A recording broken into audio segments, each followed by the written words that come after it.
never ceased praying for me, who always had hope in God to do the impossible, who has inspired my faith, is our speaker tonight. Please welcome Willow Feller.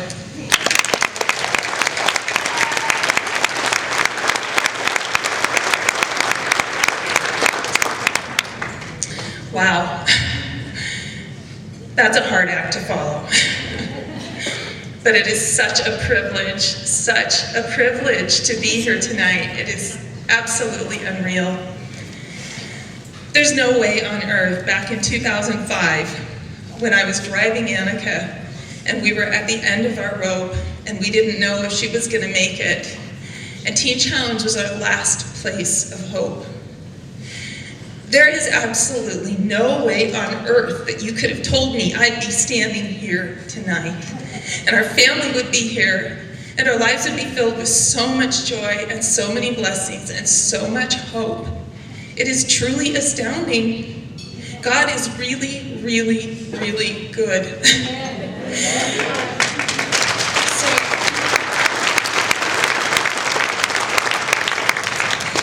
I just want to thank you, Jan, and the rest of the Women's Center staff for giving me this amazing opportunity to be the speaker tonight. And I actually had to chuckle a little bit, Jan, when you kind of threw my name in there with all those other big names, because really, I'm not a big name, but I am so honored to be here. In fact, my only claims to fame so far are that I have had a novel published recently, a Christian comedy novel, and it's for sale, so there's my plug. It's here tonight if you want a signed copy. But it's just now getting out there, so I'm not a household name yet by any means. I also have a blog that's been gaining in popularity, but it's just starting to really get out there. But I do have to say that I do live on in the minds of my now middle-aged former high school classmates as the one whose chair broke most spectacularly in a very crowded, very quiet lecture hall in the early 1980s. And I know that I'm famous for this because they were still talking about it last summer at our 30th class reunion. So I am no big name celebrity, but apparently the only qualification I need to be here tonight is that of being Annika's mom. And that's really cool. So I'm here. I have to say, I do have firsthand experience with the type of healing miracles that we are celebrating here tonight. In fact, our family's journey through Teen Challenge with Annika prompted me to study biblical miracles to such an extent that I believe I have a groundbreaking scientific finding to share with you tonight. I have concluded that miracles, though divine in origin, are not supernatural after all. Now, the definition of supernatural is of or relating to things that cannot be explained according to natural laws. But I now believe that miracles result from a marriage of physics and biology that simply follow the laws of nature as God created them. Even C.S. Lewis wrote, "Miracles do not, in fact, break the laws of nature." I now think that we are daily surrounded by the exact same type of miracles that happened when Jesus was walking the earth. Those miracles, the miracles now, just take a little longer. The delivery method is slower. It's kind of similar to the difference between crafting a message on your computer and emailing it instantly to Australia, or putting that same message in an envelope and sending it on a Carnival cruise line across the Pacific. It'll take a little longer. Of course, I didn't always view the subject of miracles this way. In the midst of our agony with Annika, I remember wishing desperately that Jesus could just appear at our house and I could invite him in, and I'd pull Annika over to him and I'd say, "Here, touch her, heal her." I just wanted her to get better right then. And she would get better, and it would be the result of a miracle touch, but I wouldn't learn until later that it happened because of almost a divine type of science. Of course, now, of all this research that I did on miracles, I have to say, I don't have a degree in science of any kind, but you really don't need to have advanced degrees anymore to know this kind of stuff. In fact, you really don't need to have a brain. It's called Google. I am the queen of Google science. I homeschooled myself in Google, and I don't have any student loan debt.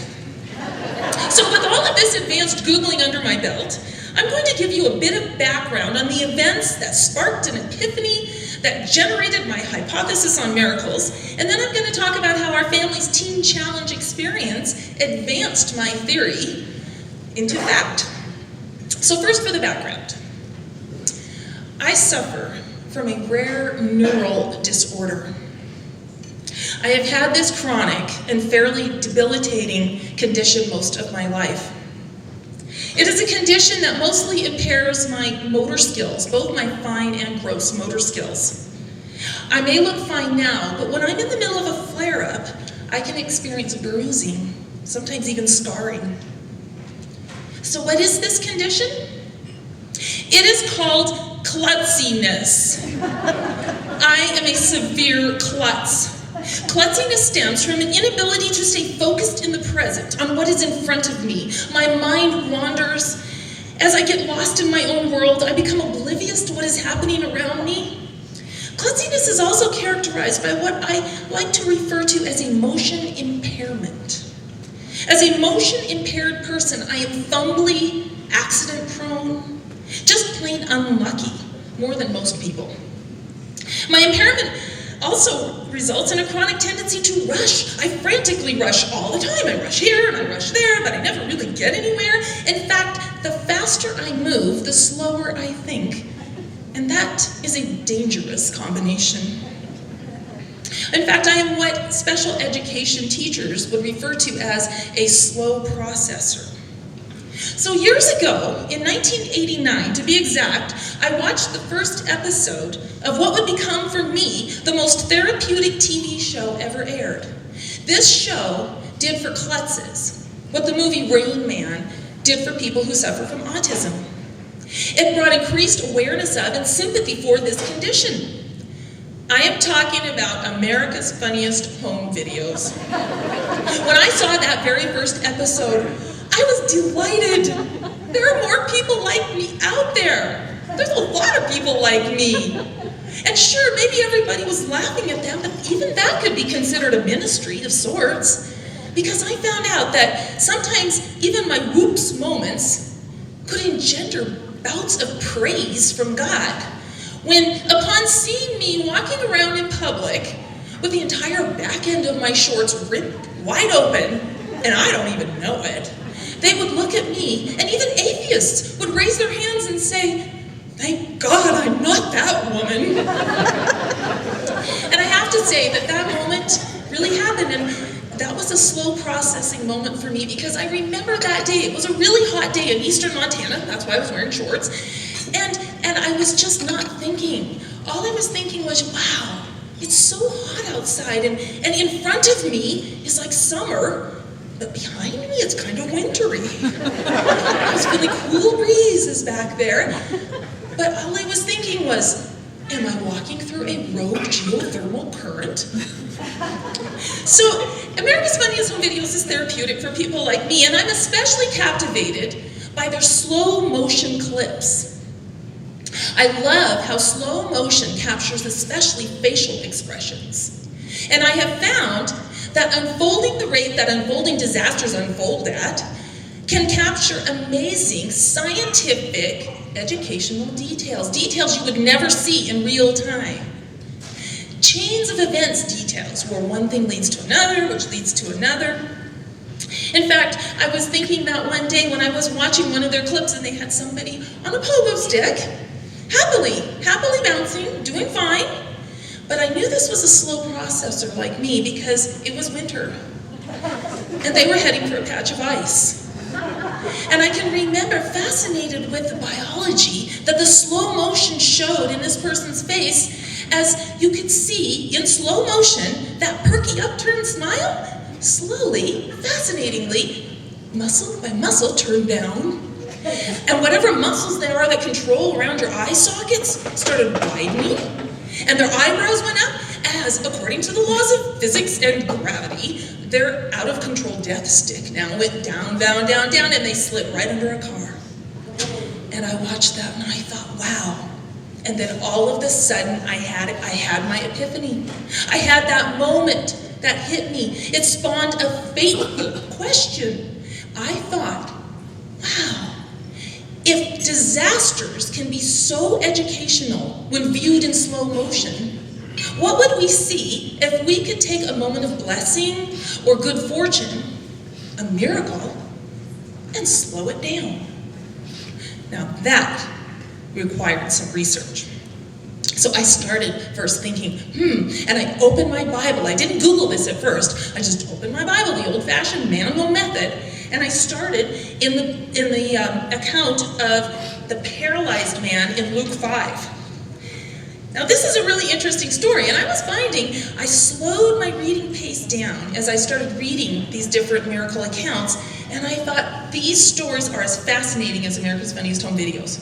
Because in this account, these friends are, and I'm sure most of you in here know this story, but these friends are rushing their friend who's paralyzed on a mat to Jesus to get him healed. And the place where Jesus is too crowded and they can't get to him. So what do the guys do?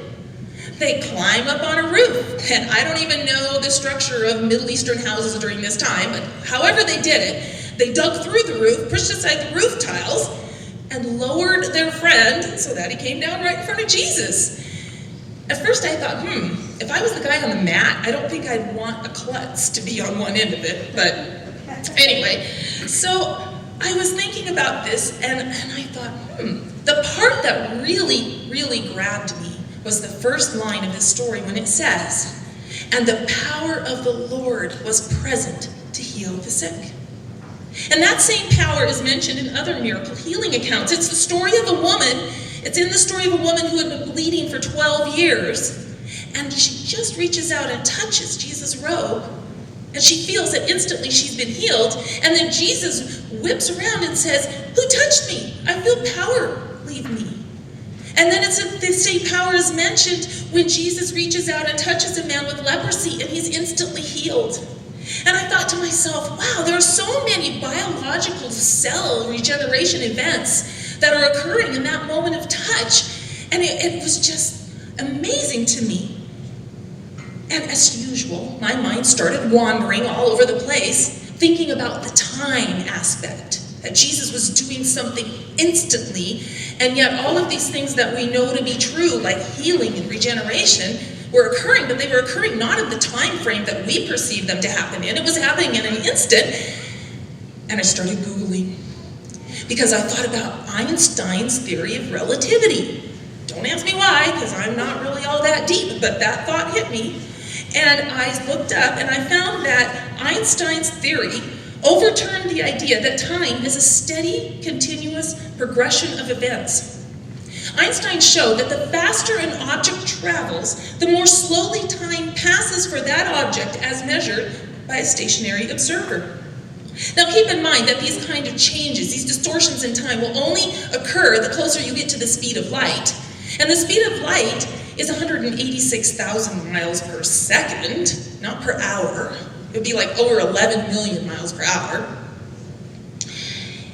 And that is the maximum speed at which all light, energy, and information can travel in the universe. The speed of light. And I thought, the speed of Jesus? In the book of John, just before Jesus healed a man who was born blind, he said, "While I am in the world, I am the light of the world." So could this mean that while Jesus was on earth, he operated his healings at the speed of light? Maybe. Physics calculations show that for every second that passes for someone traveling at the speed of light, almost 20 hours will pass for someone on earth. So if Jesus' healings happened at the speed of light, merely 3 minutes of his hands on someone when he's talking and ministering to them would actually translate into almost 4 days of earth time. And I thought, wow, what happens post-op? If someone is just had successful surgery, within days they are healing and cell regeneration is occurring. It's a miracle. And we have to remember that time itself is a created entity. Something that only exists for those who are tethered to the earth as stationary observers. And we know that Jesus was fully God and fully man. So his God part probably could operate at the speed of light. So now I started thinking about biology. If we could super slow-mo down a picture of Jesus or a film of Jesus when he was reaching out to touch that man with leprosy, and maybe he was wearing like a muscle tunic or something, so you could see his whole arm, what would we see in slow motion? Kind of like in a football replay.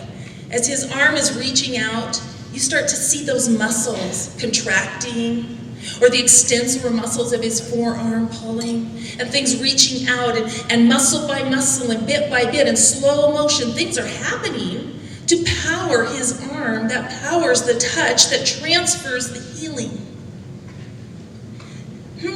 So Jesus appeared on earth in a human body, a biological body, which was the vehicle through which God's loving, healing power was transferred to suffering human beings. And what was the last thing that Jesus said before his resurrected speed of light body was taken up into heaven? He said, "But you will receive power when the Holy Spirit comes upon you." And later on, in his letter to the Corinthians, Paul said, "All of you together are Christ's body, and each of you is a part of it." So can you see where I'm going with this? I think that means that now Jesus' earthly body consists of a body of believers, and is therefore now the vehicle through which his miracles transfer. We're all cells in his body. What kind of cell are you? What kind of cell am I? And what is our function? There are countless types of cells, millions upon millions of cells in the body. Not just muscle cells. There's bone cells that provide structure and framework. There's blood cells that transfer oxygen to organs and tissues. There are nerve cells that transmit the impulses that stimulate the muscles to action. So many cells. So when our beautiful Annika began spiraling down into her dark depression in her early teens, I had no idea that it would take a communal transference of power to heal her, and that this power would come through a teen challenge center fueled by countless body cells in many different locations, each functioning in their unique God-given ability. And now it's become evident to me that this process proves my contention that miracles are not supernatural, though divine in origin. And at that time, I could remember how a dark chain of events began playing out in Annika's life. It seemed like Annika plunged almost overnight into this nightmarish vacuum. It's like she dropped down into a canyon. And it was a vacuum of depression, despair, cutting, eating disorders, and substance abuse. And our artistic, sensitive, animal-loving little girl pulled into herself, into a place we couldn't access. We begged her to stop her self-destruction. We yelled at her, we grounded her at first. And then we took her to counselors and therapists, and we prayed over her, and nothing could help her. And then later on, we ended up having to go to treatment programs and residential programs, and yet everything just got worse. And she was one of 6 children, so it was really hard. Our family life was disrupted, and so many things were going on, and so many needs not being met, and it was just a really dark, what felt like a hopeless time. I can remember when we had to have Annika move out of the house at age 18, it didn't really help, because then our hearts were just sick with the knowledge that she was destroying herself in yet another location. And I became afraid to answer the phone, worried that at any moment it could be Annika calling me from jail again, or else on another really bad meth trip. And as I prayed for God to heal her, it felt like God was ignoring me. But what I didn't know was that what felt like inattention on God's part was anything but. God was organizing a healing chain of events. It was a chain that was slowly being lowered into that canyon bottom where she was stranded. And I couldn't see that God was behind the scenes growing and stimulating his body cells to gather prayers and information and resources to convert into the energy that would deliver that touch, that miracle touch to our daughter. So God first broke his silence through the voice of a friend, Wanda, in Hardin, Montana. And we had been living in Hardin, Montana for most of the years that Annika was being raised. And then when she was in high school, we'd moved the family out to Bonners Ferry, Idaho, where we live now. But Wanda, I hadn't talked to her in probably over a year.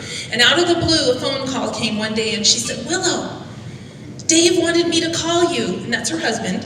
He was in his truck listening to Christian radio, and he heard that there's a women's center, a Teen Challenge Women's Center in Missoula, and he felt like I'm supposed to call you right now and tell you that in case you and Mike don't know that. And she was right. I didn't know that. I had heard about Teen Challenge, and I knew they were a successful program, but I had no idea that there was one that close to us.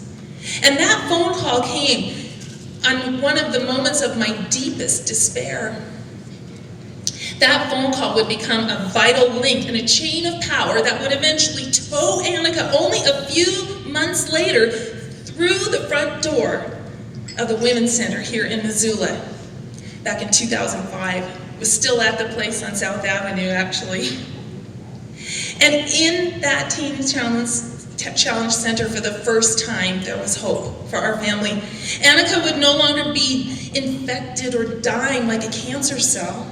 Instead, at Teen Challenge, she would be open to receive God's forgiveness, to be wiped clean like a stem cell, ready to grow into whatever identity God had destined her for.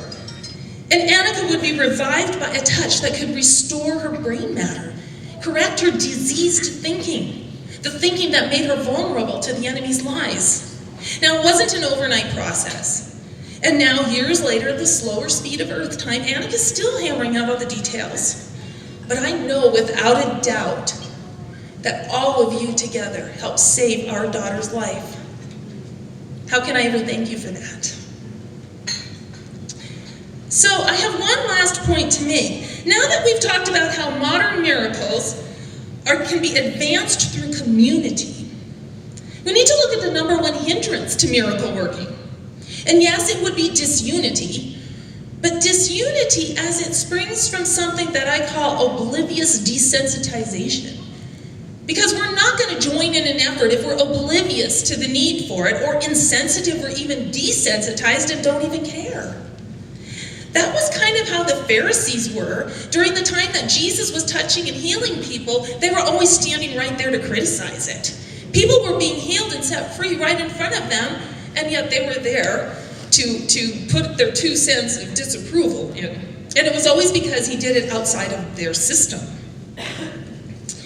I can remember reading about where the text says a man who had been an invalid for 38 years was touched by Jesus. And Jesus told him, "Pick up your mat and walk." And the Pharisees standing by had the gall to look and say, "But the law forbids you to pick your mat up on the Sabbath." And I just thought, give me a break. Those leaders could not see past their own addiction to protocol and completely missed out on the glorious things happening right there in their community. So just as a Jewish leader's attitude can represent a religious person's hard heart, I think it can more fairly represent in our day and age a governmental, secular type of hard-heartedness. Many times Jesus stated that his miracles were the proof of his divinity, and so are Teen Challenge miracles. But because Teen Challenge is a faith-based program, there are many out there who say, "But it's not politically correct." In fact, when I was preparing to do some publicity for this banquet, I had a few people say to me, "It'd probably be best if you don't mention the Christian aspect of the program too much." Are you kidding? These women's lives here tonight are the very word of God being proclaimed in our community here in Missoula. And God will not be silent. And in what feels like a dark time in our American culture, these ladies are bright, dazzling lights that can pierce through the blackness of society's hopelessness. And they don't even have to preach or post a thing. So I'm going to relate one last personal story. Kind of ties in with my klutziness. As an illustration on how oblivion can morph into delusion and even endanger someone's life. The Pharisees were so desensitized to the suffering around them that they thought their system was working fine and that it was okay for people to suffer and thus die early. They even went on to see that their ways made them more righteous than Jesus in God's eyes. Tonight's theme verse on some of the flyers was Galatians 3:5. It says, "Does God give you his Spirit and work miracles among you because you observe the law, or because you believe what you heard?" We know that answer. God grants miracles when belief in the process is present. The Pharisees were unbelieving and delusional. And so my delusional cluelessness is always most dangerous when I am called upon to tow a vehicle. You'd think a couple times of me proving that motion-impaired people should not tow anything would have stopped us that day. But that honey of a wrecked Subaru deal with a working engine clouded my dear husband's thinking. I may be the queen of Google, but he is the king of engine replacement on a budget. That particular deal had a working motor, but everything else on it, along with the windshield, was defunct. And it wasn't licensed or insured, so it would have to be towed home.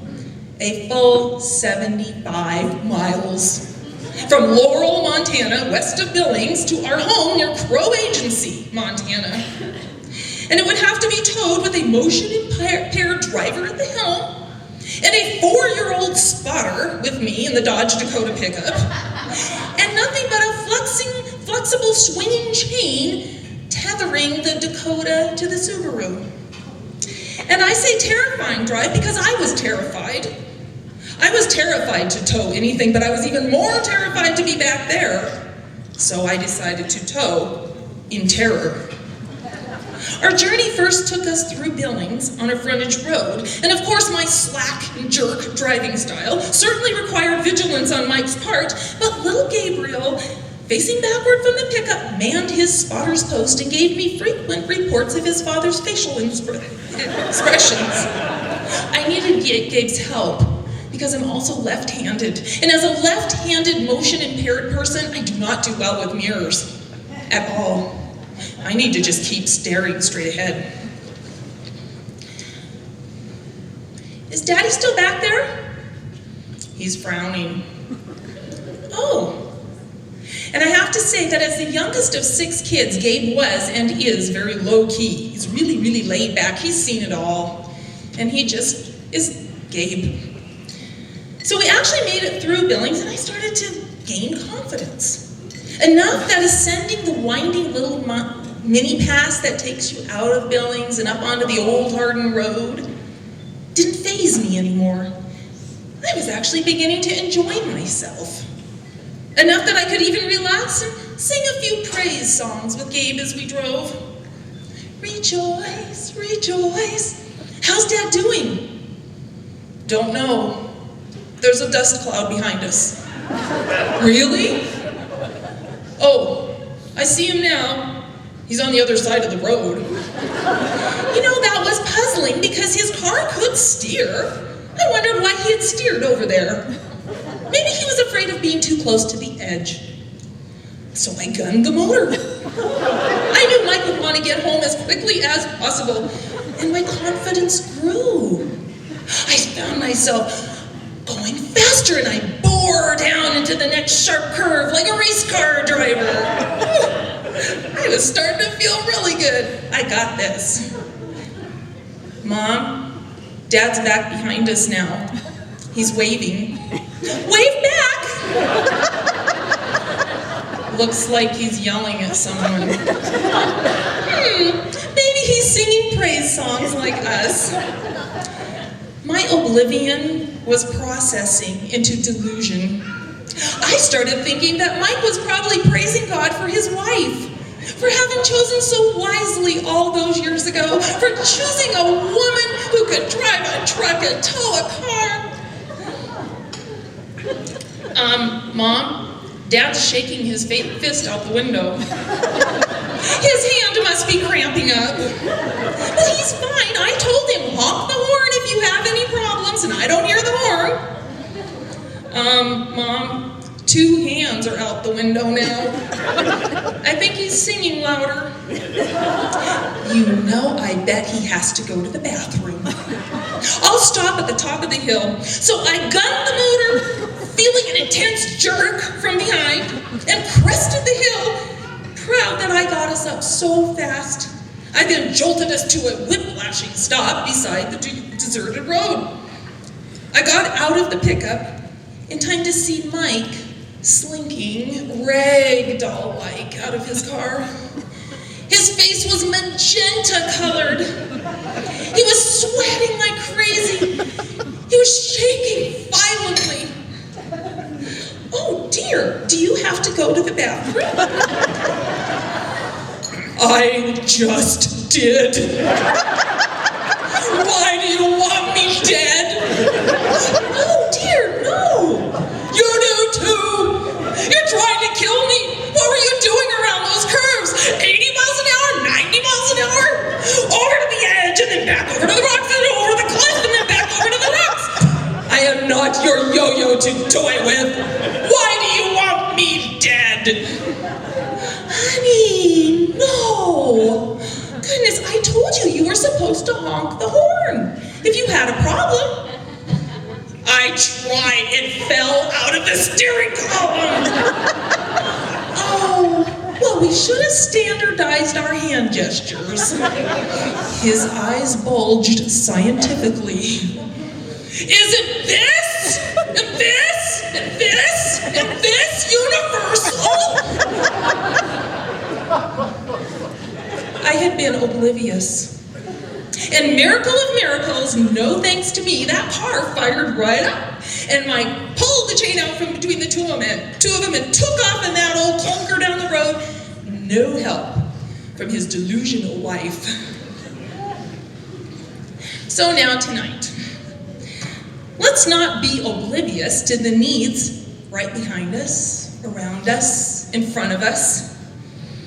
In our own backyard, we should all certainly support overseas missions and efforts to stop human trafficking, of course. But let's not forget our own right here.